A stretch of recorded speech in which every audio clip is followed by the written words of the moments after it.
श्रीमद्देवी भागवत महापुराण प्रथम स्कंध अथ सप्तमोऽध्यायः। सूत उवाच तौ वीक्ष्य बलिनौ ब्रह्मा तदुपायान् चिन्तयत् सामदानभिदादींश्च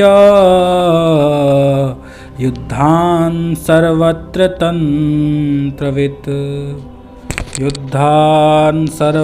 तंत्रवित्।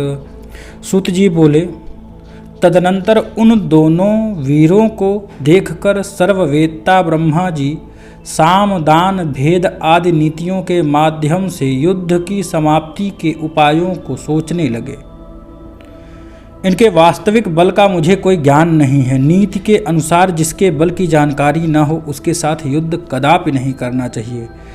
यदि मैं इस समय इन मदोन्मत्त दुष्ट दानवों की स्तुति करता हूँ तो इससे स्वयं मेरे द्वारा अपनी निर्बलता प्रकाशित होगी।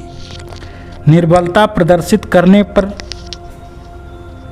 इनमें से कोई एक ही मेरा वध कर देगा, जिसके साथ इस समय मैं न तो दान नीति और न ही भेद नीति को उपयुक्त समझूंगा। अतः इस समय उचित यही है कि मैं शेष नाग पर सोए हुए चतुर्भुज और परम पराक्रमी भगवान विष्णु को जगाऊं।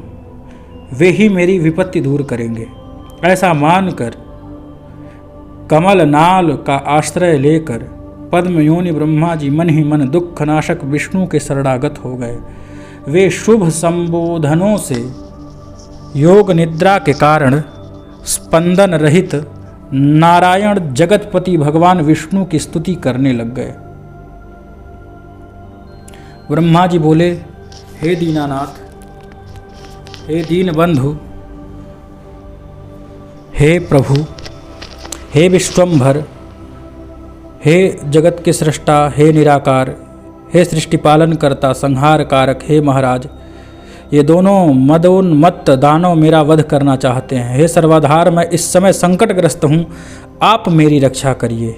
हे प्रभु, मैं निरुपाय हूँ, आप मेरी उपेक्षा न करें। हे जगत पालन करता, मेरी रक्षा करें।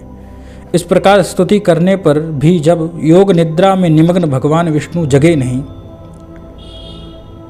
और ब्रह्मा जी ने उस समय तत्काल विचार किया कि विष्णु भगवान स्वयं ही किसी के अधीन हैं इस समय, तब उन्होंने योग निद्रा की स्तुति करना प्रारंभ किया। योग निद्रा का उन्होंने स्तवन किया।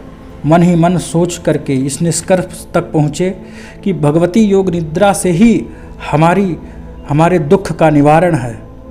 अतः उन्होंने अपने मन में दृढ़ विचार रख लिया और वे महाशक्ति ही मेरी रक्षा करने में समर्थ हैं, जिन्होंने भगवान विष्णु को भी चेतनाहीन तथा निस्पंदन कर दिया है।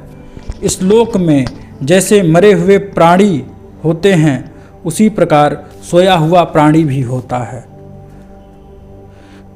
निद्रा के कारण अपने नेत्र मूंदे हुए भगवान विष्णु कुछ भी जान सकने में असमर्थ थे। मेरे द्वारा नाना विधि स्तुति करने पर भी भगवान विष्णु ने निद्रा त्याग नहीं किया। अतएव मैं मानता हूँ निद्रा इनके अधीन नहीं है, अपितु निद्रा के द्वारा ही ये वशीभूत हैं। जो प्राणी जिस किसी के वश में होता है वह निश्चय ही उसी का दास बन जाता है। अतः वे योग निद्रा ही लक्ष्मीपति विष्णु की स्वामिनी हो गई है। जिस शक्ति के द्वारा सिंधुपुत्री महालक्ष्मी के वश में रहने वाले भगवान विष्णु भी वशीभूत कर लिए गए हों, उन्हीं भगवती ने निश्चित रूप से इस जगत को अपने अधीन कर रखा है। मैं, ब्रह्मा, विष्णु, शंकर, सावित्री, लक्ष्मी और पार्वती, हम सभी उन्हीं के अधीन हैं, इसमें संशय नहीं है। भगवान विष्णु जिस शक्ति के वशीभूत होकर विवश हुए से सो रहे हैं, जिस प्रकार एक सामान्य प्राणी सोता है, तब अन्य महापुरुषों के विषय में क्या कहा जाए। अतः अब मैं योग निद्रा का ही स्तवन करूँगा। ब्रह्मा जी बोले, हे देवी, जगत का कारण आप हैं। वेद वाक्यों से मुझे ऐसा ज्ञात हुआ। हे अम्ब, समस्त शक्ति से संपन्न आप समस्त संसार को चलाने वाली समस्त लोकों को मोहित कर देने वाली आपकी लीला कौन जान सकता है।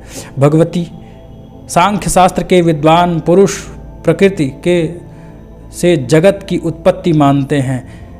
इनमें वे अचेतन प्रकृति को ही जगत को उत्पन्न करने वाला बताते हैं। तो फिर क्या आप वैसी ही अचेतन हैं?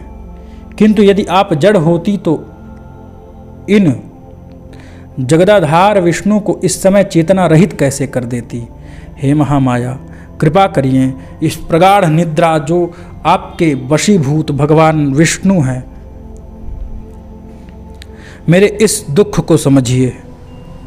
मुझको यह प्रमाण मिल गया, निसंदेह ही आप जगत की जननी हैं। सैकड़ों तर्क वितर्क करने की कोई आवश्यकता नहीं है। आप ही हैं जिसके वशीभूत होकर के प्रभु नारायण भी सो रहे हैं। इस संसार में कौन ऐसा बुद्धिमान प्राणी है जो अपने संपूर्ण चरित्र को, आपके संपूर्ण चरित्र को जान सकता है।